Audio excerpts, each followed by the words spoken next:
history and international comparative studies and gender, sexuality and feminist studies at Duke University, North Carolina.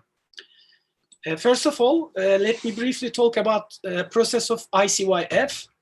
On the 12th of May, ICYF kicked off this program. Since then, ICYF was keen to focus on the forgotten Islamic heritage and the intellectual contributions of Islamic civilization to the world by hosting experts from worldwide to drill youth on how to understand and preserve their cultural heritage to discover their identities as Muslims.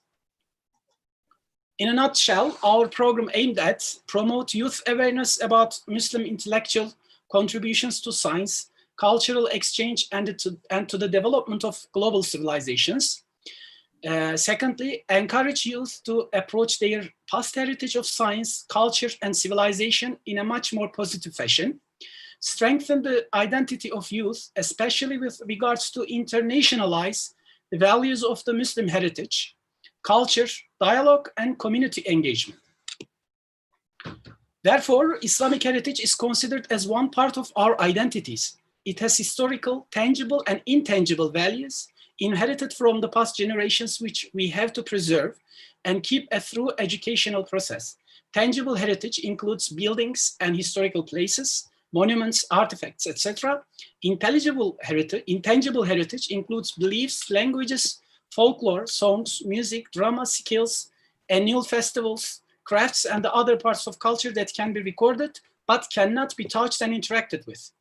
Their preservation demonstrates the recognition of the necessity of the past and of the things that tell its story.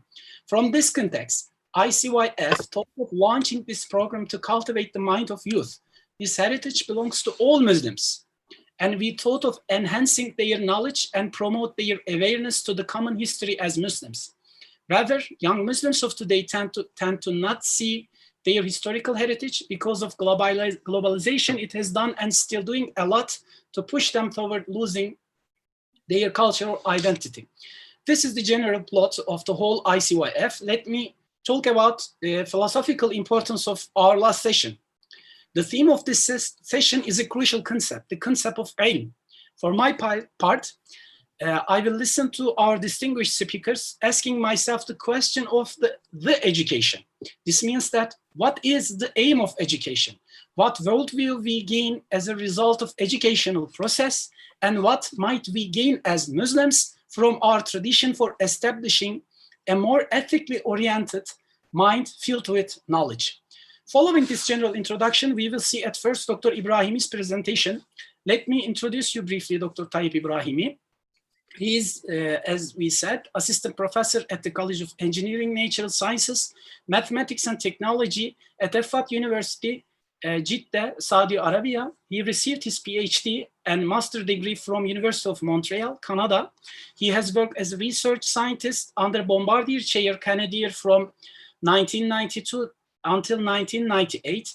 In 1998, he joined Jeppesen Data Plan in California and Peregrine System as a technical support analyst, quality assurance engineer, and consultant for electronic data interchange in Dallas, Texas. He published more than 80 articles in scientific journals, international conferences on novel methodologies of teaching and learning, renewable energy, sustainability, and machine learning. I kindly invite you to deliver your presentation, Dr. Tayyip Ibrahim. Okay, thank you very much. Thank you for the presentation. Thank you for inviting me. It's a pleasure to me to be with you to give this presentation, and hopefully that people who are listening to this presentation will get some output at the end of this presentation. And after all, the most important is to get something out of this and go back to your office or to a home and start a new journey where you're going to look to the history of science and mathematics and try to link this information with today's teaching and learning, and find out what our scientists did during this all time of history, And from here, we go and see what we are doing right now, especially when you look to the research in education and learning. You're going to find that for many years now, we are trying to find out what's the best model of learning and what's the best model of education. As you just said and mentioned that you want to have more ethical and oriented learning. Yes, we're still learning but when I was preparing this presentation, I actually had one objective for the presentation, and then because for the youth, then I changed my mind and changed the presentation to have the objective, more clear objective.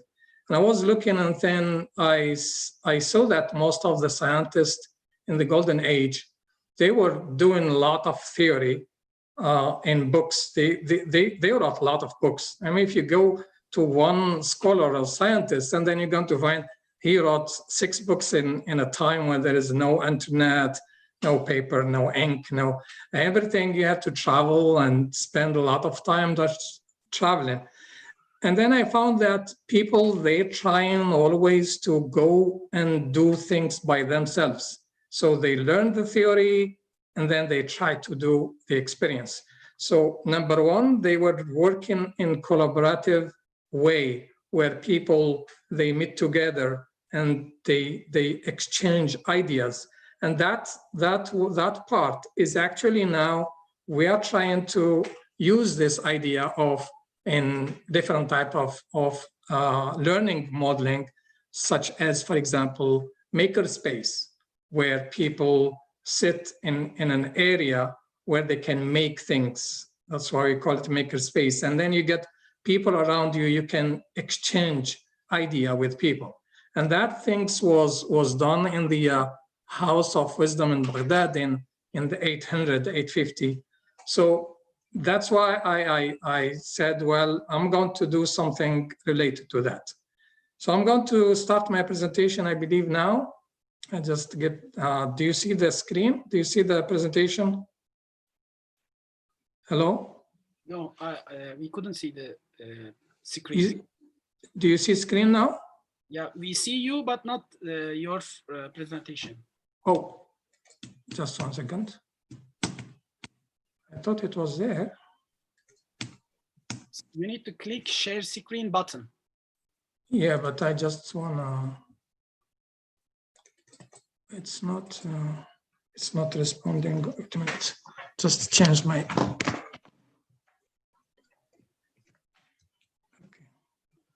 Let's go back, share. I thought it was shared. Is it now? Yeah, now, yeah. You can see the screen? Oh, yeah, yeah. The PowerPoint? Yeah, we can see the PowerPoint. All right, just go back. So you can see now, right? Yes. Okay, so just minimize this.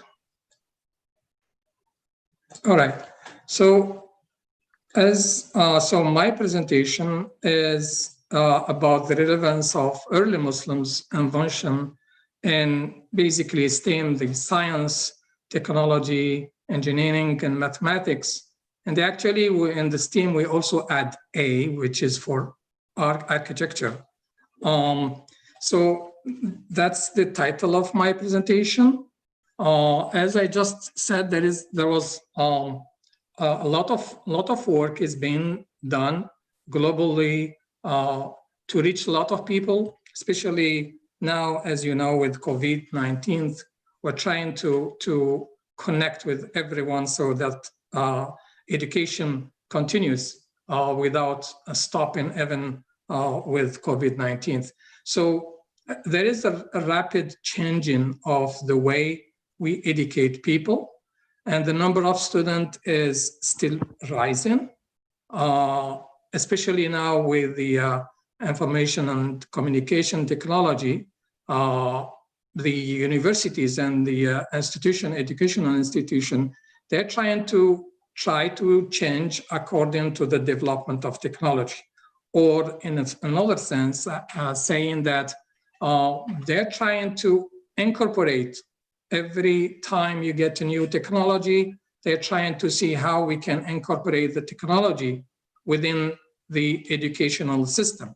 Take, for example, mobile. 10 years ago, we did not use the mobile in class, but now we're trying to use the mobile in class. And even before, probably going to say that people don't use your phone during exam.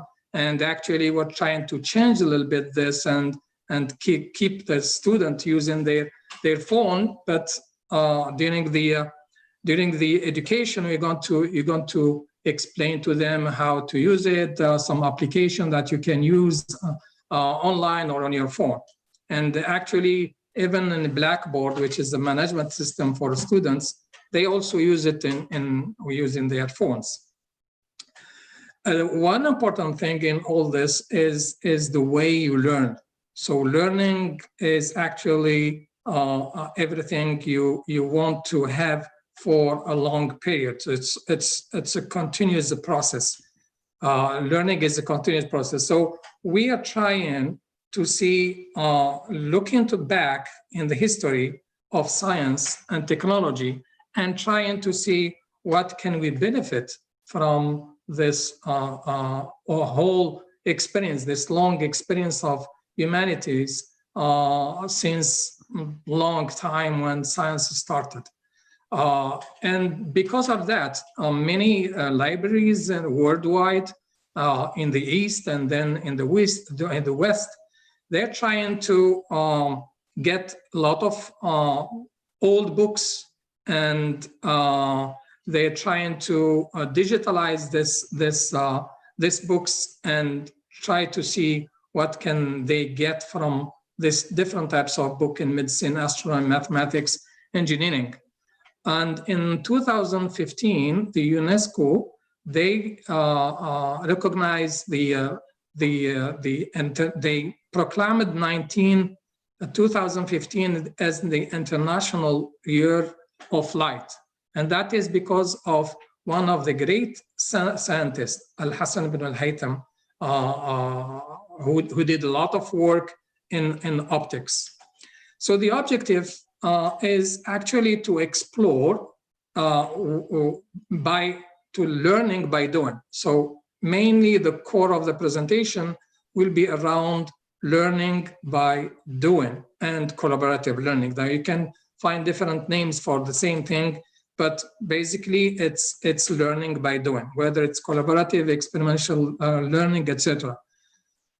And then from that, we're going to take some case examples from the scientists in the golden age, and then we're going to investigate how they applied the theory and how they linked this theory with the experimental studies.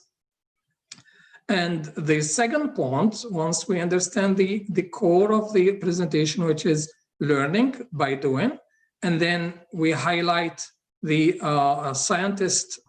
Islamic scientist heritage and how we can incorporate or how we can include that into STEM curricula at different universities. We did that at Oxford University. We had collaboration with British, the FSTC in UK, and we incorporated some Islamic science heritage in engineering courses, in math courses, biology courses, and physics courses.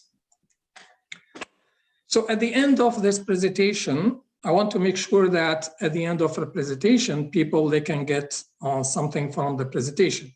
So one thing is that you will be able to look and explore the civilization, the golden age, and uncover a long period that was missed in the history of science, or in another sense, it's not recognized directly. And if you look to some books, this period is ignored. So we're trying to see how we can get back this period of time into the science, the history of science. The second point, after finishing this presentation, is that you get some interesting avenue where you can think about something that you can build because you look to the history of science and mathematics and engineering, and then you're going to find something, whether it is a simple thing like making a website where you bring some of the scientists and see what they did, or as the second point is you do it yourself. You look to what they did and you make it as a project and you try to replicate what they did, but you don't replicate it just for replication idea, but it's more, you're going to understand how you can do something when you do it by yourself. So this is called then learning the project-based learning. So students, they get project, and during a period of time, every let's say week or every time, they're going to do one part of the project and they are building the project. So this is project-based learning. So this is what I want people to get. And then another thing is the communication. You communicate with people who are working on this area and you can get something out of this. So this is the learning outcome of this presentation. Now, if you do a search in learning as a keyword in Google, you're going to get a lot of output. I just did it this morning. I got about 78,000 web pages explain the different types of learning. But the most important is all based on this three types of learning, which is constructivism, cognitivism, behaviorism, and people who are doing education, they know this deeply. But for me, it's more on the construction part where people do things by themselves. Now, if we ask a question and say, what's learning? You probably get a lot of answers. If someone asks you what's learning, you may say it's knowledge. Some other people may say it's getting some skills, some new skills. Others, they say, yeah, it's learning is understanding something. When you understand something, you learn something. Or maybe you're going to say, no, it's when you recall something, that means you learned something because you can remember it. Some others say learning is when you do experience and you build something, then you're learning. And maybe memorizing, maybe developing, thinking. So all these parts of this idea are within the learning. But there is one thing that's important in all that is a continuous process. So learning is a continuous process. That's the most important, whether it's skill, knowledge, understanding, it's all a continuous process. Now, if we're talking about learning, then we're talking about schools, universities. Maybe someone will ask himself, what are the oldest universities in the world? Now, if you do that in Google, you're going to see. This is what you're going to see. That's the first one you get. That's the QS Top Universities. This is a company where they look for the best university in the world. And you can see the list here. That means this university is number one, then number two, etc., number three, etc.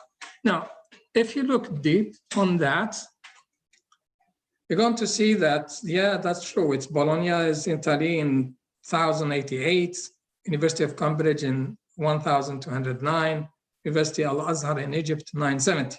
But there is one university that is the first in the world, and that university is Al-Qarawiyyin University in 859.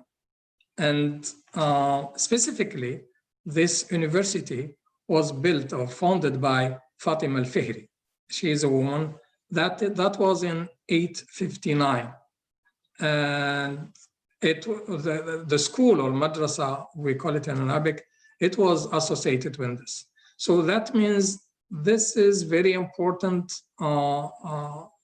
information, that we have information from about 800 until now that we can get from different, you see the different universities. So we can get a lot of information from all this period.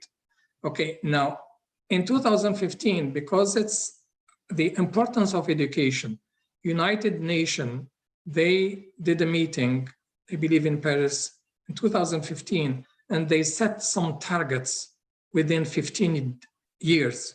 That is from 2015 to 2030. And for each part, there is a target. We call this Sustainable Development Goal. So for each goal, they have some target. And out of all this, what's important for us here is it's equality of education. And that is SDG 4. So, which means that United Nations, all countries are very interested in getting good education for people. And the SDG 4 states is to ensure inclusive and equitable quality education and to promote lifelong learning opportunity for all. That's for SDG 17. Now, if we look to the way we teach or we learn, there are two types of approaches for the teacher. The first one is called teacher-centric approach, where there is a teacher and there are students. And the other one is student-concentric, where you have a student and the teacher is here to help students. So students, they can do things by themselves. So we have two types of teaching.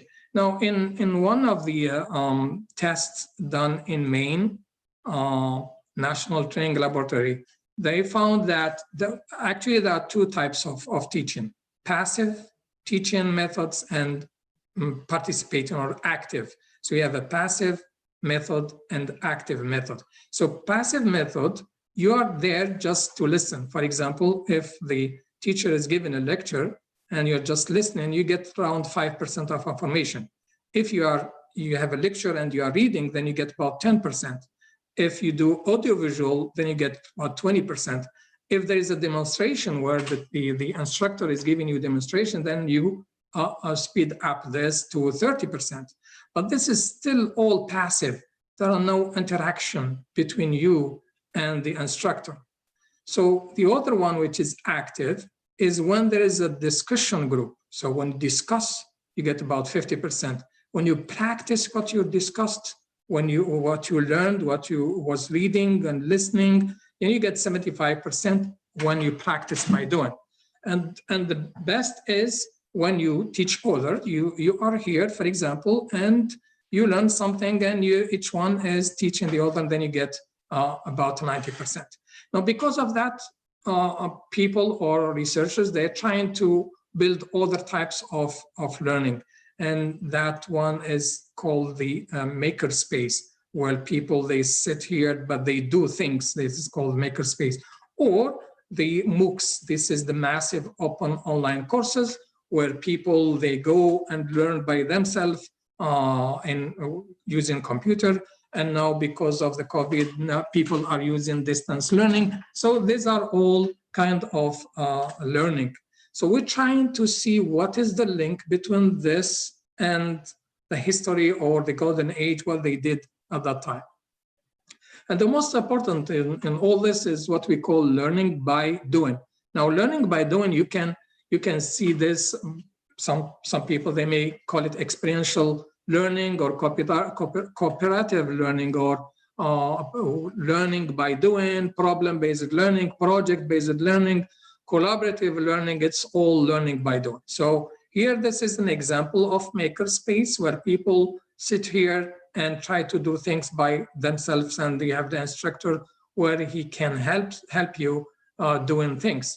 Another one here is an experience we did at the Alfred University, where we had two groups of students. One group of students, they were doing getting the course without Makerspace, and the other group was doing with Makerspace, where they have to do this in a Makerspace lab. So the project-based learning that we gave them is creating sketch. This is a course in architecture department. So we gave them this flow chart so they can see what they need to do, but they do it in a makerspace environment. And what we found is that, for example, this is the traditional design approach, the blue one, and the brown one is the makerspace design approach. So here is the traditional. This is the new one with the makerspace, and you can see the design the comprehension in the design was improved to up to 90%. Accuracy in the design, documentation 94%. The model quality that they get at the end was better than previous one. And the time or the model development the model development was reduced about 50%. Now for the look into the scientists of the golden age, you have a lot of scientists. So I just put some of them here. You can go to the internet and look for more. There are some more references at the end of this presentation. So basically, most of them are around this area, in China, and then they moved to Baghdad, India. A lot of people around the world, they came here to Baghdad, where Al-Khuwarizmi was the director of the House of Wisdom, and they're trying to translate all the books and try to cooperate and collaborate to get, and they wrote a book, they get a lot of information and new ideas in mathematics and physics and astronomy. So the House of Wisdom, so this is kind of if we think today, we're going to see it as a research center. So it's kind of research center of our time now. So this is called the House of Wisdom. It was established by Harun al-Rashid, and his son continued this one. He was helping this economically, politically. It's similar to what we have a research center. They get money from the government and then they do research and they get new ideas. It was kind of similar thing, but it was done 1,000 years ago, right? And it was most important here for this presentation, it was a place of knowledge, a place of sharing, a place of collaboration, a place where people meet and talk about some problems, solving some equations, solving some problems, whether it's social problem or mathematical problem or physics problem. So I'm going to take some examples. The first one is Al-Khuwarizmi. Now, if you see here, Al-Khuwarizmi, he's a polymath. Now, polymath means he knows more than math. So he's mathematician, he's astronomer, he knows about chemistry, calculation, algebra. Well, he excelled in mathematics, but he knows more than just mathematics. That's why we call someone polymath. It means he knows more than just math. So the most important is that he was director in the House of Wisdom, and one of his main work is Hisab al-Jabr wal-Muqabala, the Cambridge book on calculation by completion and balancing. And he tried to solve the quadratic equation by a method what we call now completing the square, and he was trying to solve this problem using geometry. This is exactly what he was using. Of course, this is done. I did that, but it comes from his book. It's exactly the same equation he was using. The idea he was trying to use completing the square, and students, they know about completing the square, but in his time he tried to solve, and he found the formula that students now are using. So if you read any math book for completing the square, they will tell you, oh, take half of the number, but take half of the number of the things that is 5, that's exactly what he was writing. That's Al-Khuwarizmi wrote this. So 1,000 years ago. Now we are using the same idea of all the same rule. Another scholar, Al-Bayruni, he's also a mathematician. He studied physics, and he was able to calculate the radius of Earth at that time. I'm talking about 800, 900. he was able and the result that he found was not that far from today's result of the radius of Earth. So, but he was doing first all the calculation theoretically using trigonometry, and then he moved to experience. And he moved and he did the experiment by himself and find the height of the mountain, the distance, try to find the angle, and then use the equation that he found and solve the problem and found the radius about 6,338, and the actual one is 63771, which is not far from that.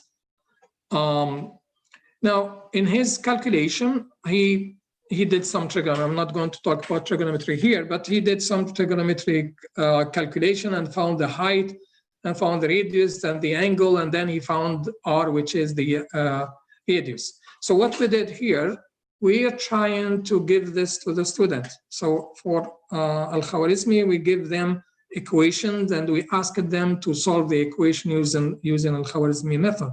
The second one, or second group, or second project, we gave the people the same problem. We said, okay, you are here 2020, go and calculate the radius of Earth. If you are capable, go and calculate it. Use any method you want. Use phones, use satellite, use aircraft, use whatever you like. Now, Al-Biruni did not use all that, but he was able to calculate the radius of Earth. So go and do it. And people or students, they really like it. And I got some output from the student. I did not even know that they could do that. Some people, they went to the sea and then to the high building. And from that, they tried to calculate the angle using some trigonometric equation. And then they tried to find the radius. Some people, they asked their father and they took the flight because one of the student, her father was a pilot, and he was measuring the height from the aircraft. And this is what they got. I mean, this lady was going up to a high building in Jeddah, and she tried to find the angle, horizon angle here.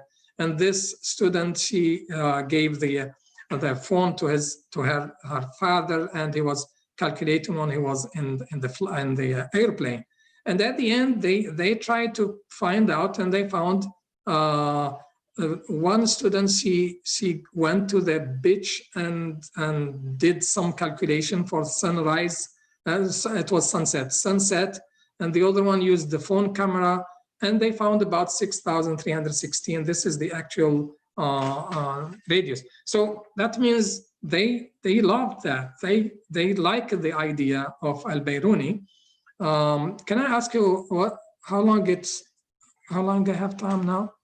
Just to make sure if I go through the video or not. Hello? You have 5 to 10 minutes. 10 minutes, okay. I will leave it at the end. If I have time, I will go back. Okay? Yeah. 10 minutes, just to make sure that's 10:40. Okay. Okay, the other one, if someone is doing engineering, he most likely will be interested in Al-Jazari. What he did is a polymath also, but he worked a lot. By the way, he lived in Turkey, in Diyarbakir. So he expanded the theory of Archimedes and invented some instruments, mechanical instruments, water pumping. Basically, his work was on how to convert a rotational movement to linear movement, or rotary motion to linear motion. That's basically his work. And he wrote a book on knowledge of ingenious mechanical device, كتاب في معرفة الحيل الهندسية. That was in 1100 something. He wrote this book, and people they tried here. See, this clock is called elephant clock. He did that at that time, and people they tried to replicate this. You can see this in a museum. This is a pump, double suction pump that he built. And this is the elephant clock. You can see later on in this video how it works and how you get the minutes, the hours, same thing for this one, how you can get water. In a project-based learning, we gave this project here to students. And again, it's the same idea to go through project-based learning step by step and see how you can develop something like this. And people, the student, they came up with this, and they built this one where they can take water from here and pump the water.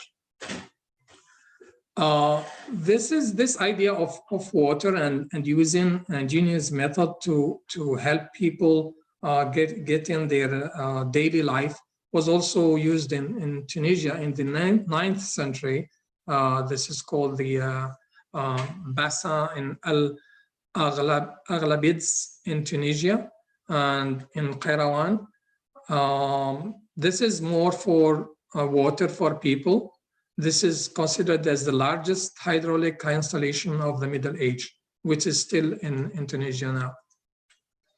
Another thing is that people, because they want to pump water or grind the grain, so they try to see how people, I believe that people know about this one. This is called wind turbine.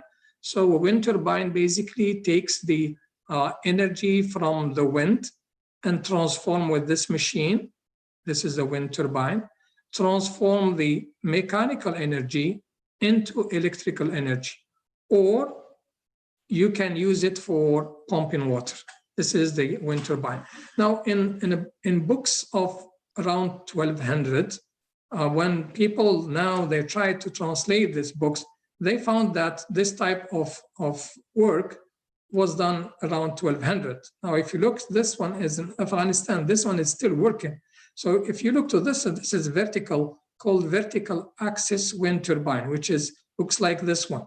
This is vertical because it is vertical to the wind, and this is horizontal because the wind is coming horizontal to the rotor. So if you see here, this is exactly the same, and it was in the 14th century manuscript by Al-Dimashqi. There they found this schema or this flow chart which explain exactly this idea here. And if you go to the videos or YouTube, you can see this working and still in Afghanistan using for grinding grain. And then, of course, with these ideas, people, they can think about other type of getting energy from here. For example, is the ocean energy. So you get the energy from the water in ocean. There are different type of systems that you can put with this called wave energy and wind turbine energy, as we just discussed. Another one is the Ibn al-Haytham. He's one of the pioneer in optics, and he wrote a book called Kitab al-Manazir or Kitab al-Manazir, Book of Optics. And the 2000, as I said in the introduction, 2015 was proclaimed as the Year of Light from UNESCO. Another guy, now we go to more mathematics and trigonometry, is called Shamsuddin Al-Kashi. He worked a lot in trigonometry, and he calculated how in a triangle, and I know that students, they know sine rule, cosine rule. Now, if you look to these rules, if in a French book, you're going to see that it's called the Al-Kashi rule. Now, this is, I took it from a book in French. It's written, utilisation de la formule d'Al-Kashi means the use of Al-Kashi rule. But people, when they teach this part of the trigonometry, they're going to say sine rule, cosine rule. So, and I looked also to Khan Academy, and I found in French, the Théorème d'Al-Kashi, or loi des cosinus. So this is the Al-Kashi theorem. But in English, in English words, they don't say al-Kashi, they will say cosine rule only. So this is the kind of things that people want to get back. So since this is al-Kashi rule, so let's say call it al-Kashi rule, okay? So you can find it in French books, but not in English books. And also he did tables of calculating trigonometry. He calculated pi, which is 3 people, they know pi is 13.14. But he calculated pi corrected to 17 significant figures or digits. Dr. Ibrahim, Now, you have 3 minutes. 3 minutes, okay. So I'll go, now the last part is how you integrate the Islamic scientific heritage into the STEM curriculum. I'm not going to the details. Basically, you want to incorporate this into some courses, STEM courses. So the most important, you have to find a way in your syllabus to put this information so that people or student can learn from that. That's number one. Number two, you need to have a teacher lecture pack. This lecture pack, for example, we created one in biology, chemistry, engineering, physics, and mathematics. So within this TPAC, people, they can go there, they can look to the syllabus, they can look to the project they have, the different activities they have. This is all in teacher pack. So that's number one. So number two. Number one is the syllabus. Number two is the TPAC. And number three, in Haifa University, we have what we call Iqra core value. So that student, there are some characteristics that students need to have, like Ibhath, Iqra, it's for Ibhath, Qiyam, Riyada, Tawasul, research, education, responsibility, and communication. So three main things that needs to be there. Now, for some results, when we ask a student about reaction to the project, to the Islamic Heritage Project that we put in the curriculum, we ask them some questions, and I will concentrate on this one. Do you support the reaching the university courses with material from relevance Muslim contribution in science? And we found that 92% of students, they accepted that. And also 77%, they accept to do some activities. But do you know some of the contribution? Do you know Muslim 36%, 37%, they know about the contribution. So that's the only way to raise it. Now, when I asked them about different scientists here, most of the students, they know Al-Khuwarizmi, Ibn Sina, Ibn Hayy, but all these people, they don't know anything about the scientists. So at that conclusion, because of the interest of different institution, education institution and government, they are interested in Arabic books in the golden age, and they want to digitalize them, get this rare documents. And it's important to get the integrating the Islamic scientific heritage into higher education. We believe that it's important to get this range of experience and connect this one to the education of today, and to get the student work more on something experimental than just doing theory. These are some of the resources that people can go. There are some videos, some references, research references. But if someone needs more information, you can contact me anytime. And thank you for listening. Hope you enjoyed the presentation. Thank you. I'd like to thank you, Dr. Ibrahimi, for your detailed analysis. Before going on to details of your presentation, I want to say some instructions for the participants. First, please mute the microphones before the session, and write questions with name and country to Q&A box, and fill the survey in chat box for your feedback. And we will take a break after session one. I think before Q&A session. Shall we take a break after this session or after second session? Are you asking me or? No, I'm asking to Subir Al-Jahlani. Okay. No, Rida, we will have directly this session, the second session. Yeah, that's after second session, we will take a break. And these are the instructions. I'd like to thank again Dr. Ibrahimi. And here he showed us a detailed analysis of how can we apply the gains of Islamic heritage to today's scientific problems. And he also emphasized a very major problem for societies and civilizations. This is the problem of education. What is the effective education? What is the meaning of effective education?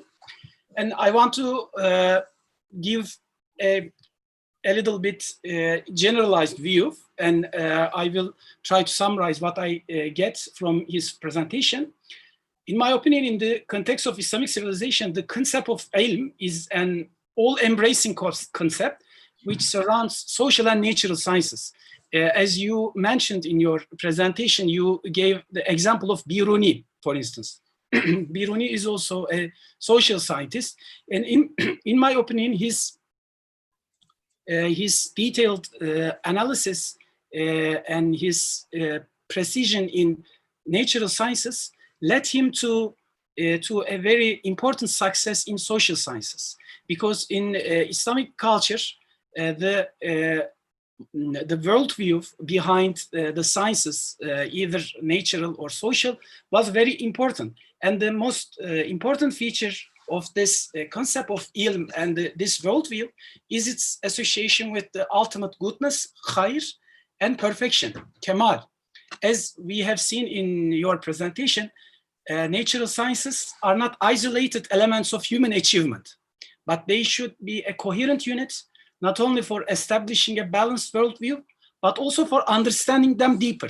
In learning, we need to understand the meaning of science in a deeper way, and this can only be with a unified and balanced worldview which surrounds natural and social sciences. Also, we can justify these thoughts looking at the word of hikmah. As you mentioned, you gave the example of the Baytul Hikmah, the house of wisdom. Hikmah means, in generally accepted a definition done by Qutbuddin Razi. He is also a famous astronomer and mathematician. He defines hikmah as knowing things and doing things in accordance with haqiqah, in accordance with reality. I think the role of natural sciences flourishes here.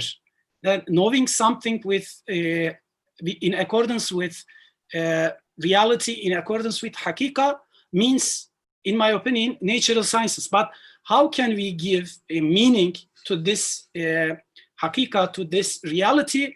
It's the business of education, it's the business of social sciences and also philosophy.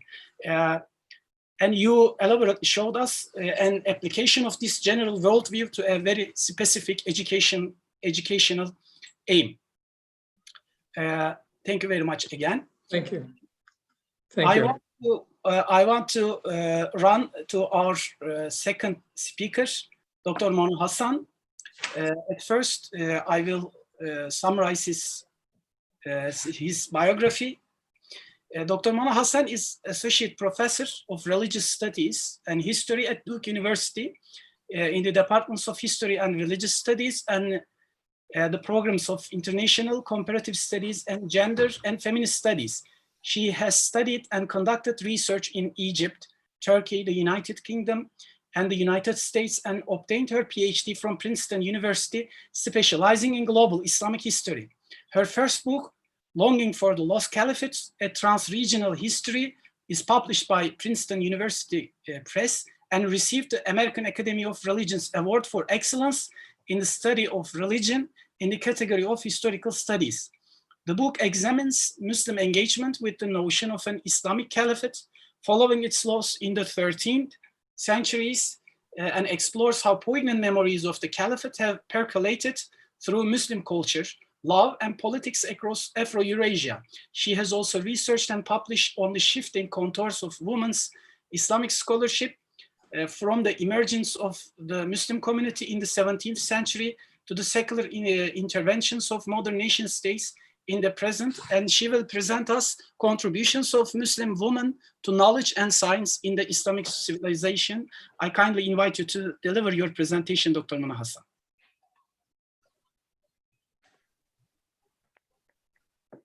Bismillah ar-Rahman ar-Rahim, alhamdulillah, wa salatu wa salam ala rasulillah. Thank you very much for that kind introduction and for gathering us today on this forum to think about our heritage and how our history informs our ethically minded practices in the present. I actually wanted to begin with, well, let me take a step back. We know that one of the foundational sources in this area is actually a statement attributed to the Prophet Muhammad sallallahu alaihi wasallam, a hadith where he says, "Talabul ilm faridatun ala kulli Muslim," that seeking knowledge is an obligation upon every Muslim. And the way this hadith has circulated among Muslims in society and in culture has often been to say, Muslim wa Muslima, meaning male and female Muslim. And then even though the hadith itself does not specify Muslim wa Muslima, we know the text of the hadith actually textually to be of Muslim, commentators on this hadith have explicitly acknowledged that men and women are included in this. And that's why you see men and women being active participants in the pursuit of knowledge throughout Islamic societies, throughout Muslim societies, across time. So for example, in Dr. Tayyib's presentation, we saw that Al-Khuwarizmi, the first continuous university that is still present and functioning as a mosque and university till today, was established by a woman, of course, Sayyidah Fatima al-Fihriya. And I wanted to actually take this moment to reflect on how this tradition has continued into the 20th and 21st century before diving in and focusing on someone from the foundational generation who was among the followers of the Prophet Muhammad sallallahu alaihi wasallam. Because unfortunately, yesterday, we lost another scholar of this community amid the global pandemic, Sheikh Siraj Hendricks in Cape Town, South Africa. May God have mercy on him. And if we could just recite the Fatiha for his soul, and then I'll continue, inshallah, with discussing how that is connected to this topic. I believe the burial is today, inshallah. So just al-Fatiha.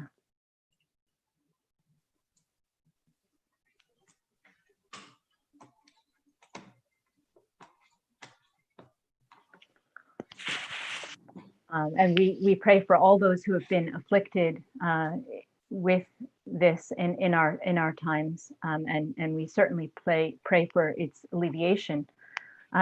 Sheikh Siraj was an important scholar and luminary of Cape Town, and he's also the grandson of Sheikh Muhammad Saleh Hendricks, who established this Zawiya, this mosque and institute in South Africa 100 years ago in 1920. So they're actually celebrating their 100th anniversary.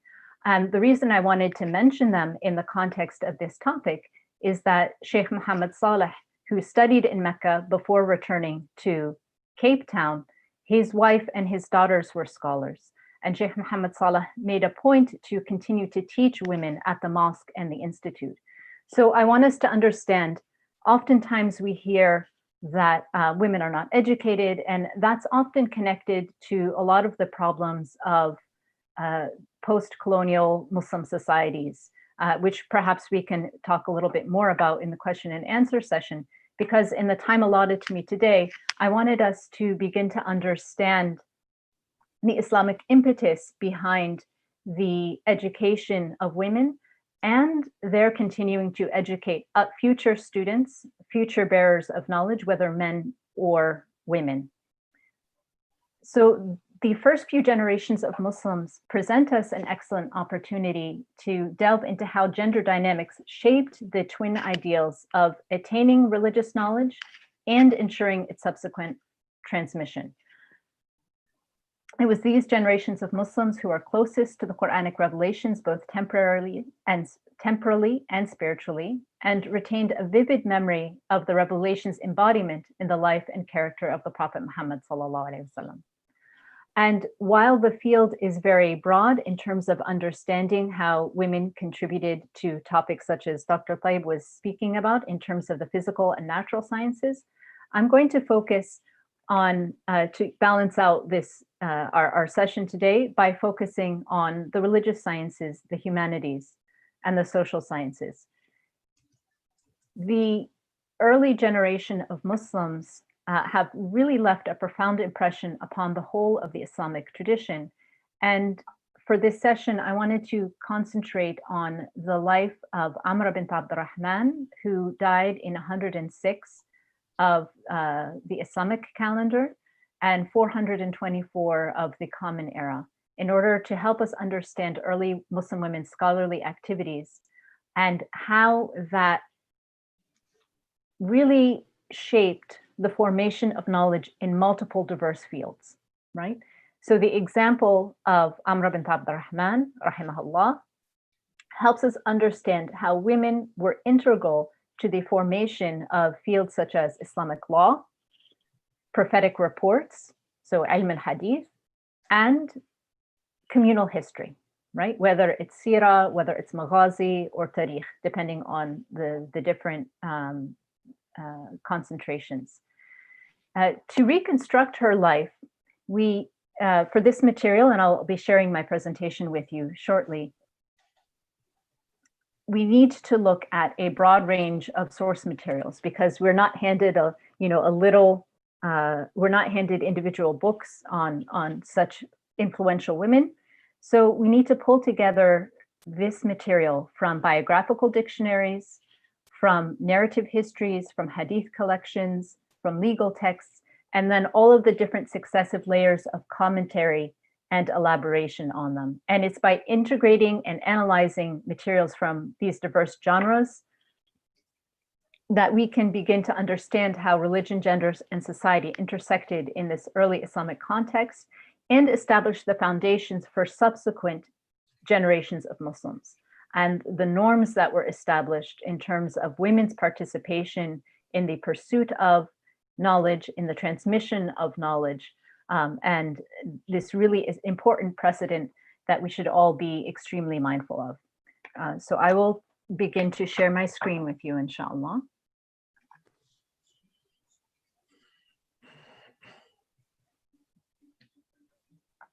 Okay, so can you confirm that the screen is now visible? Yeah, we can see your screen. Okay, alhamdulillah. So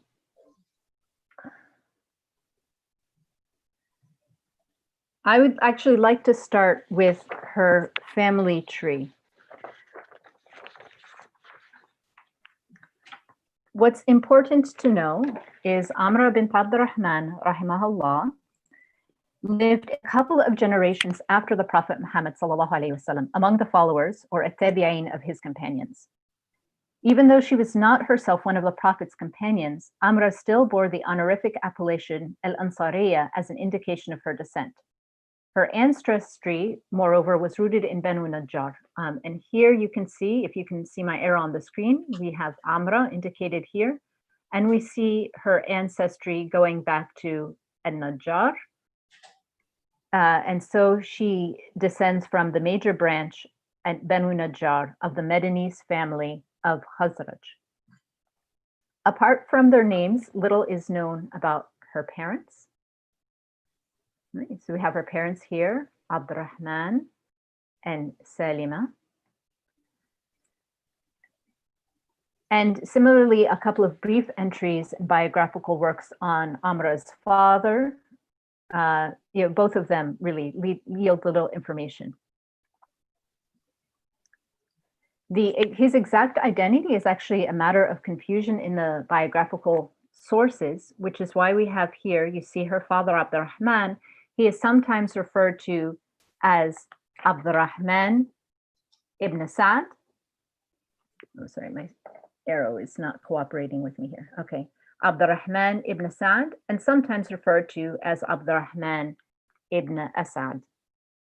Asad is certainly the more famous of the two brothers. He was present at all three pledges of allegiance to the Prophet Muhammad. So these two are brothers, Asad and Sa'd.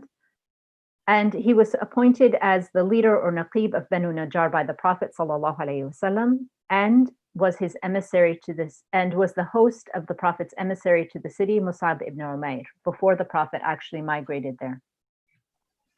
The Ansar also claimed that Asad, who died on the Battle of Badr, was the first person to be buried in the Muslim cemetery al-Baqiya.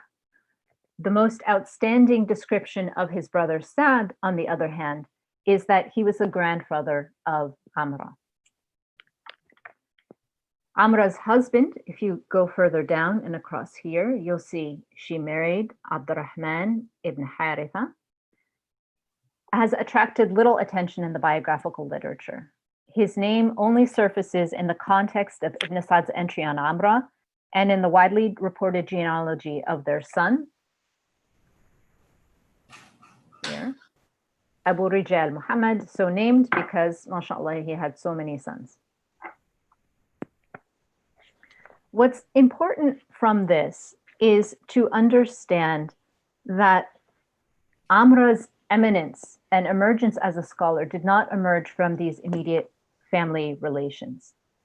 Rather, what's critical is that Amra was actually raised by Sayyida Aisha radiallahu anha. She grew up in the care of Aisha and therefore narrated much from her. As a result, she's considered accurate and reliable in everything that is taken from her. And Al-Dhahabi, for example, prefaces his entry on Amra in his Sir A'lam al-Nubala with the remark that Amra bint Abdurrahman,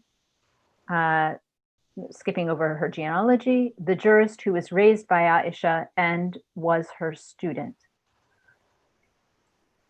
So what we gather from these descriptions of Amra in the biographical literature is that Amra's position as a Muslim jurist and a traditionist derives directly from her close relationship with Aisha, widow of the Prophet Muhammad and mother of the believers.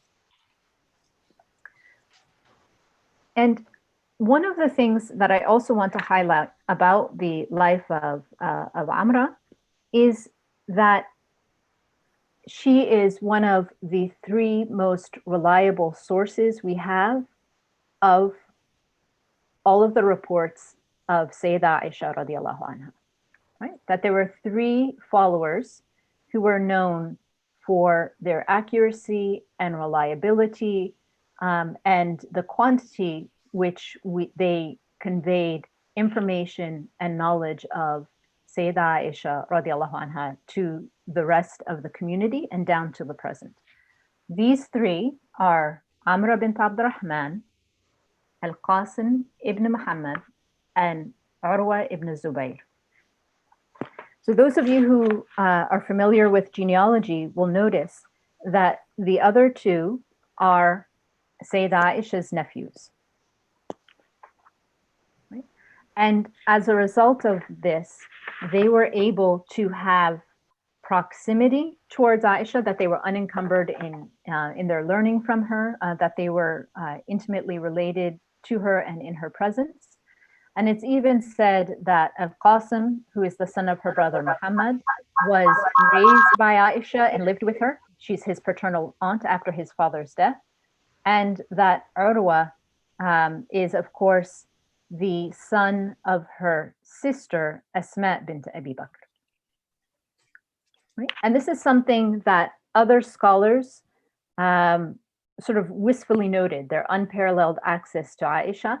And you have someone like Ibn Shihab al-Zuhri, a very famous traditionist who died in 124 of the Islamic era and 742 of the Common Era.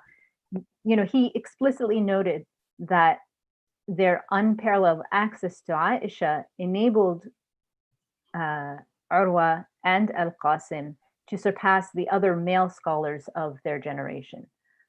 So Zuhri's palpable dismay that he and other male scholars of their generation could never surpass Al-Qasim and Urwa because of their unfettered access to Aisha speaks eloquently to Sayyida Aisha's stature and influence in shaping the reputation and standing of her scholastic-minded kin and close relations, and someone as well like Amra, whom she chose to raise for various reasons. What's important, I think, also to note about this relationship between these individuals, between Amra, Urwa, and Al-Qasim, is the degree of collegiality and regard that existed among them, right? They're often included in lists of people who learned from her. They are regarded by their contemporaries and subsequent generations as the most knowledgeable and trustworthy sources of Sayyida Aisha's traditions. People would frequently inform one of the three about a statement they had heard from another of them in search of their opinion. But it's really striking the regard and respect and humility that they all had for each other. I think this is very important for us to think again about the relationships that we have with one another in all of our interactions. And so let me just to give you one example of people seeking corroboration.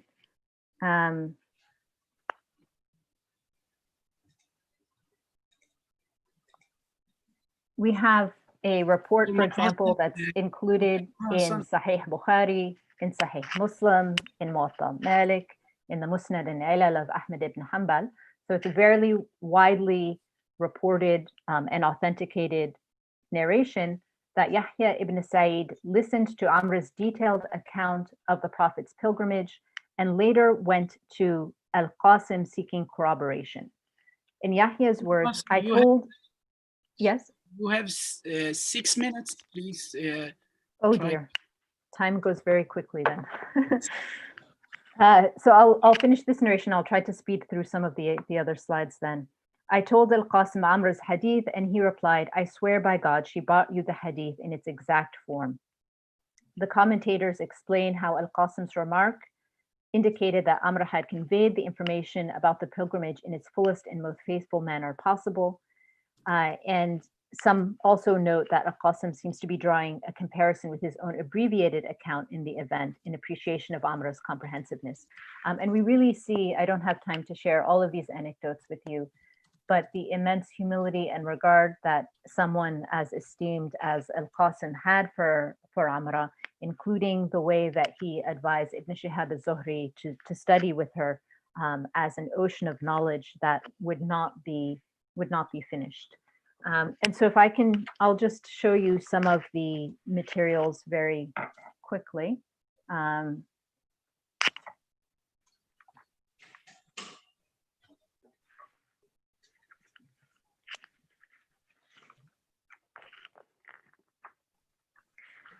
We see that gender and kinship relationships contributed to Amr's acquisition of knowledge in the form of prophetic traditions. Yet in an analysis of Amr's own students, the pattern of transmitting traditions among relatives is especially prominent. And what you see here is that, I'll help you by giving this, that there are a number of people who transmit the knowledge of Amra, who are related to her. And then there are a number of people who are not related to her who transmit a sizable portion of what we know from Amr bint Abdurrahman. For example, Ibn Shihab al-Zuhri, whom we've discussed, transmitted 63 hadiths from her. Yet the most influential category are those jurists who are related to her. And this is why when you come to analyzing this statistically, you find that both the proximity through kinship is important, yet also the influence of people seeking knowledge for the sake of God is also extremely influential.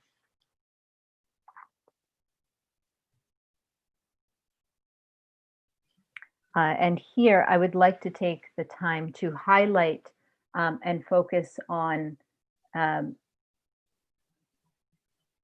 let's see, one of these examples.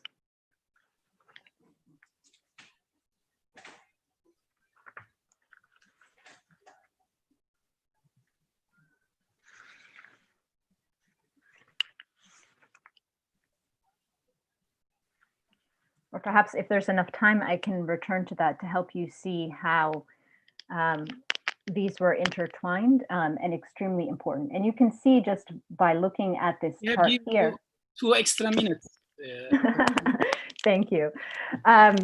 You can see just by looking at this chart here how Amra's knowledge was disseminated and permeated all the different fields that were to become law and history and prophetic narrations by looking at, for example, her grandnephew, Abdullah ibn Abi Bakr, right? He is the Sheikh of Malik, who is the eponymous founder of the Maliki school of law. He was also the Sheikh of the 2 Sufyans, so Sufyan al-Thawri and Sufyan ibn Uyayna, and he's also the Sheikh of Ibn Ishaq, the famous historian. And so you see how it's through these different paths that you have her knowledge entering the field of history, entering the field of law. And just to give you some of this information, I'll conclude with how she herself is a precedent. She's not just a conveyor of information, but that her own actions are extremely authoritative. We see how Amra's narrations are widely included throughout the 9 canonical hadith texts. And we also see the subject areas that she contributes to are very widely dispersed. And what's important to understand and realize from this is that women, when they are teaching and learning in this time period, are not circumscribed by or segregated in a separate women's sphere, right? It's not saying that women only have to speak about women, or women can only learn and teach about concerns that are related to women. You see how the knowledge she had and the knowledge she transmitted really widely affected all of the different concerns of the Muslim community, in addition to the specific concerns of women. And when you break down the hadith that she transmitted, whether it's the primary subject matter concerning women, you see that's a sizable portion. And you see the secondary inferences we can gain about, secondary inferences we can gain about women's issues are here. And the general issues of concern are here. So if you're trying to analyze this source material for focus on women, you'll see that it comprises 53%. And if you're focusing on matters of concern to the general community, you'll also see that it comprises 69%. And so this is just a really helpful way for us to begin to appreciate just how important women's contributions were to knowledge, both in specific gendered concerns for women, as well as general concerns for the entire community. And I would like to conclude with talking about how Amra's own actions really do become important legal precedents, right? Her legal opinions were sought by men and women alike, and she issued authoritative orders to members of both sexes, right? She's included among those prominent individuals who issued legal opinions in Medina after the Prophet's companions, radwanullahi alayhim, and the pious Caliph Umar ibn Abdul Aziz used to seek her counsel. You know, it's even indicated that he sought out her advice and understanding, even on military matters, on the behalf, in relation to Umar ibn Abdul Aziz. We know that her actions on economic transactions, on sales, are authoritative precedents. So are they on pilgrimage. So are they on women's personal and private concerns. And I think really the most interesting case of this is that of criminal law, when her nephew, I'll go back here for a moment, just so that you understand who I'm talking about. Her nephew, who was appointed the judge and then the governor of Medina by Umar Abdulaziz, was actually corrected by her in one of his rulings. And what is really fascinating about this is in all of the various accounts that we have of this incident, they all indicate that Amra's judgment was so authoritative that one of the leading male scholars and administrators of Medina, namely her nephew, was compelled to act upon it, right? This scholar, Abu Bakr, was described as the most knowledgeable of his age regarding the issue of Islamic judicial rulings. And when he was presented with his aunt's correction of his ruling, he immediately complied with her superior understanding. And then we see how this becomes foundational within the Islamic tradition as a precedent. So we find, for example, that the judge Abu Walid al-Baji, who died in 494 of the Islamic era or 1081 of the Common Era, all the way in Al-Andalus. So you see he's separated by centuries and he's separated by a great geographical distance from these events.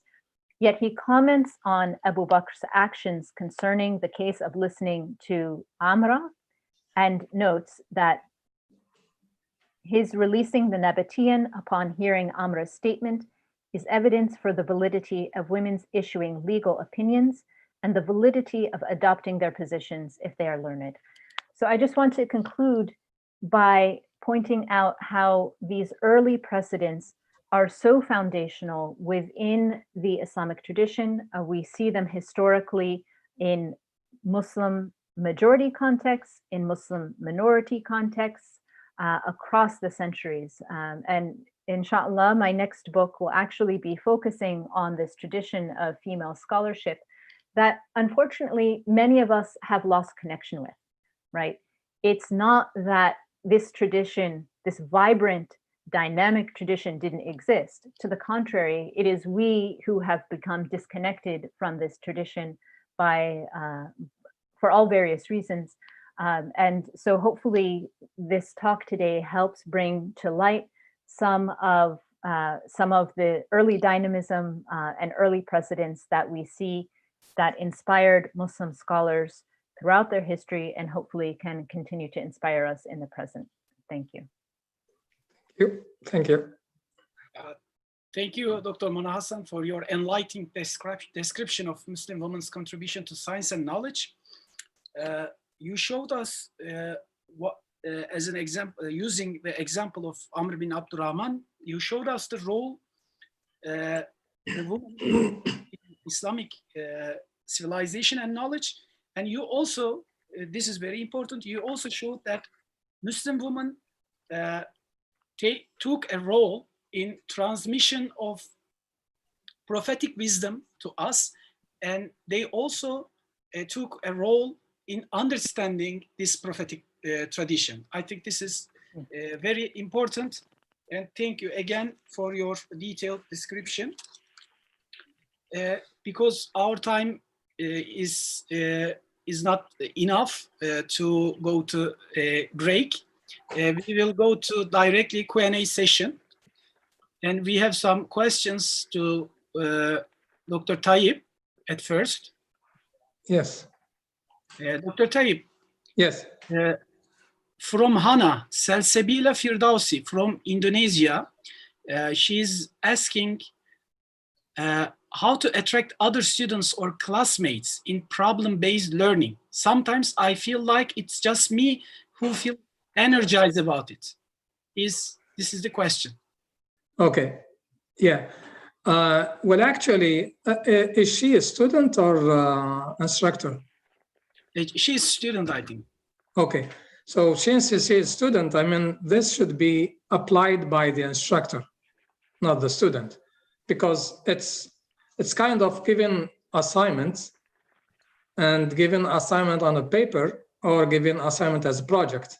So it should be to the instructor. I believe what she needs to do is to talk to her instructor and discuss with her the idea of project-based learning. Maybe she knows, maybe not.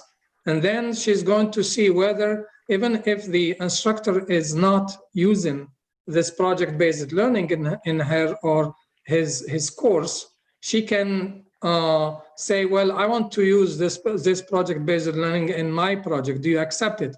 Now, if the instructor says, no problem, just go ahead and use it, then she can use it. But the problem with project-based learning is a project that is continuous through all the semester. So she needs help from the student, the instructor. So the instructor cannot really give one student project-based learning and the other something else, because the instructor needs to follow the students, because it's project-based learning means you have to do one part and then you go to the next theory. Let's say lesson 1, you apply one rule.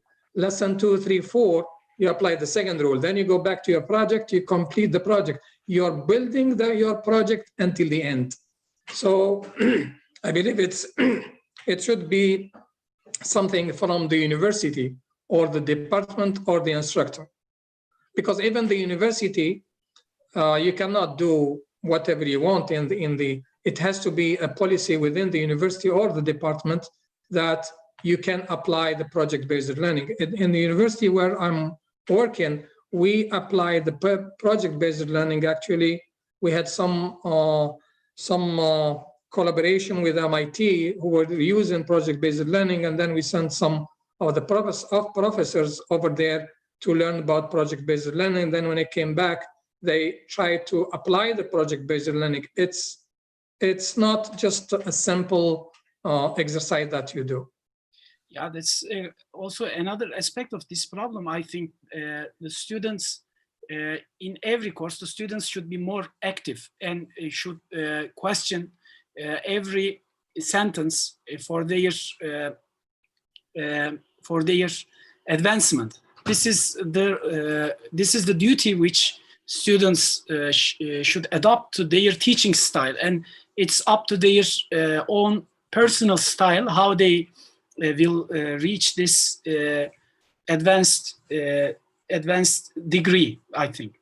Yeah, I think in one way, yes, but in another way, it should be flipped, in the sense that it should come from the instructor, because actually what happens is that the instructor has some background, some PowerPoint, some documents, some books. So this semester he's teaching a course. Next semester he's going to teach the same thing because he has documents and just throws the document. So I think it's a responsibility of the instructor, not the students. I mean, if you look to software engineering, for example, I mean, every day or every month you get a new book. So all your old book, you don't use them because they create a new language, computer software language. They create a new application. You can't always. I'm teaching, one of the course I'm teaching is math. Even when I look to the books of mathematics, I find the book, he cannot change it. He may just do a new version, new edition, right? But he is working around the book. He's put in PowerPoint, he's put in websites, he's put in, so that means what? That means the guy who wrote the book 5 years ago, I look to the questions or the problem and find the problem are out of context. I'm teaching in Saudi Arabia, right? There is no reason I give problem about baseball. No one knows baseball. Or about hockey in Canada. In Canada, you don't give examples of camels. You give maybe hockey, maybe baseball, basketball, but I skip them. I skip the exercise because, sometimes just explain, and that like probably 5-10 years ago, explain what is theater. People, they don't know what's cinema. So it's kind of a responsibility of the instructor. He needs to look to the problem. You can change the problem. You're an instructor, you read the problem, you can change it. You can keep the same idea because you don't want to go lesson number 3 and you give exercise of lesson number 1. But keep the idea, but change it. I even change names. What's the reason I have to say Jack and I put Fatima, I put any other names, or I mix them, but I just keep exactly the same. So I think it's the responsibility of the instructor, not the student. Yeah, thank you for your detailed answer. Dr. Mona, this question comes to you. The student is asking, she did not write, she or he did not write the name. How does the woman's presence assume power over the course of Islamic history? I think this is a little bit elusive question. And other question also, why the role of women in development of science, technology, and medicine is not well highlighted in the Islamic history?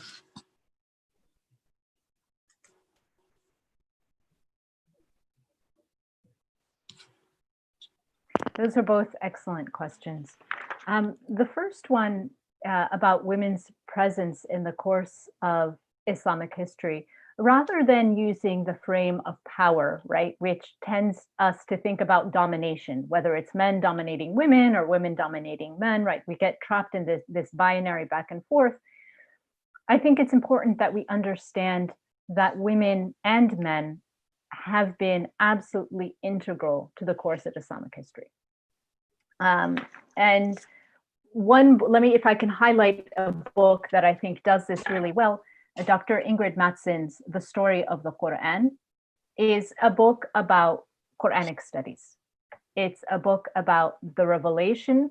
It's a book about how Muslims have interpreted the Quran, how Muslims have used the Quran to adorn architecture, how they have adorned the Quran with their voices. And she centers women's roles in that process as an integral part of the history, right? So it's not a book that says, this is women's contribution to Quranic studies, right? It's not segregating women off on a separate sphere. It's about Quranic studies that includes the voices and experiences of women front and center as a normal activity, right? The book opens with the story of Sayyidah Khawla radiallahu anha, right? Whom we all know in the Quran as, right, this chapter that is actually named after her, Al-Mujadila, right? The one who argues, the one who disputes. And so I think if we're not aware of women's active and dynamic presence in shaping Islamic history, that's a serious problem that we need to rectify. So that's the first point. And the second one that talks about women's role in the sciences and mathematics, why that hasn't been highlighted, I think for many of the same reasons that a lot of us have been disconnected from this historical heritage. And when you look in terms of the people who are required to bring these materials to light, it requires a lot of specialized skills, right? So we need someone who's competent in the history of science, someone who's attuned to all of the different wide range of sources to help us become more aware of these traditions. I know, of course, we all know from the 1001 inventions, there is the, Maryam al-Astrolubiyya. And I know from students' works that they have focused on other female scientists who made significant contributions. And perhaps that's something that Dr. Tayyib could also speak about if we were to ask him. It's not my personal area of expertise, but one of the benefits in seeking and studying knowledge is that the limits are endless, right? The more people we have contributing in learning, understanding, and sharing, the better. Dr. Mana? Yeah. I'm just curious about something in your table 2, where Yes. you listed the number of hadith, women action, women activities in general. It's about 300 hadiths. Yes. Did you look to how authenticated the hadith are? Yes. the hadith narrated by Amna bint Abdurrahman. Yes. Do you have as numbers? I didn't break them down according to each of the individual hadiths. I could look up that information if you're interested. But I think one of the interesting things that Dr. Akram Nedwi also reports in his scholars of Muhaddithat is that in all of the history of people transmitting hadith, never has a woman been accused of falsely narrating a hadith. Okay. Which we know, of course, there are many men who receive that. But yeah. I think, again, if we were going to talk about gender differences, it's well known that all of the women are accurate in what they convey of the Prophet Muhammad ﷺ throughout the generations of scholars. And I looked at the narrations of Amra, not only in the 9 canonical collections, but I also looked in some of the smaller secondary connections that I did not fold into my statistical analysis. But I think they were really interesting and insightful sources of information as well. Okay. Yeah, this is also a question. Thank you for your nice answer, Dr. Mona Hassan.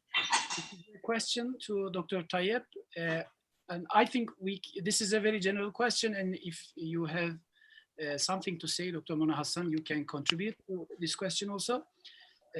How to learning and applicate the intellectual Islamic heritage in millennials era? I think this question means that how can we apply intellectual Islamic heritage in this millennium era? Yeah, I think it's not something that existed 1,000 years ago and then you want to apply today. It's just continuous. I mean, if you have a rule, the force equals the mass times acceleration, it stays with you.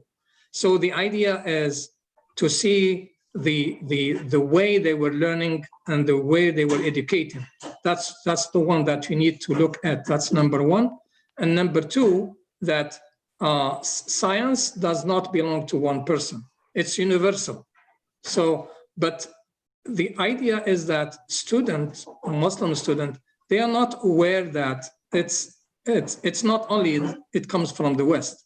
It comes from everywhere, from China, India, West, Eastern, and that's what we want the student to look at. Not just to say, how can we apply the old things now? You are applying it anyway.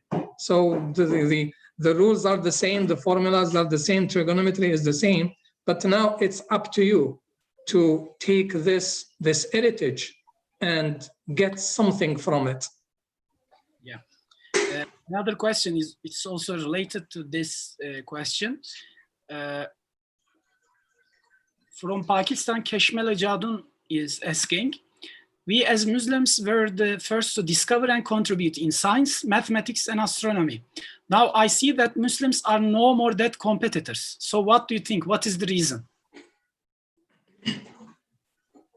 Well, actually, when you say Muslim or not, I mean, you have to take a group of people and pick this one Muslim, this one is not Muslim. Now, but does not work this way.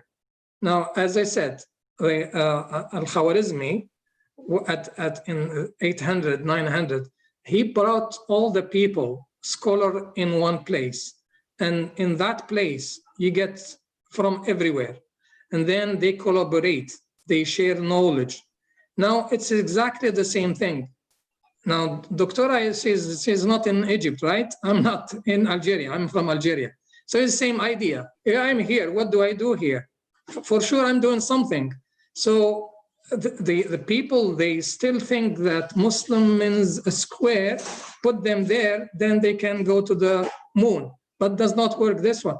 The world is not a square. It's all the world. You can get Muslims from everywhere. Now, it's not, you should not think like, oh, this is Muslim, this is not Muslim, this comes from Muslim. No, we are just trying to say that there is a period of time that is not listed in the history, and we want to list them. We want to look at this period, and we want to learn from this period.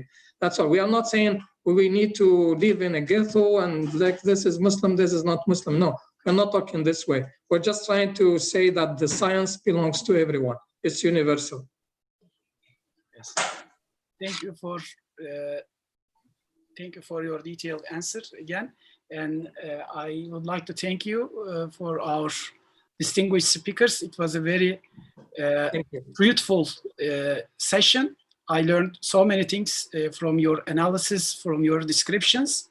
And I want to give some general remarks about the presentations. I think both of the topics were very crucial ones for today's Muslim thinkers or today's searchers of reality, because everything relates itself with the concept of education and participation, even if it is coming from it is related with women or with science. It's not important. And the basic concepts here are ta'lim, ta'allum, and fiqh, understanding, as we see in both of the presentations.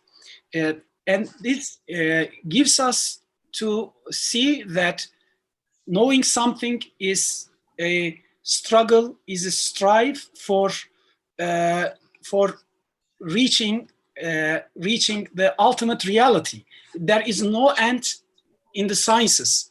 Everyone can go deeper to the level that he or she wishes. And the intellectual milieu and the worldview of Islamic heritage gives us many important advantages to reach that mindset, I think. And I understood from these two well-structured presentations, these general remarks, and I thank you again for your detailed analysis.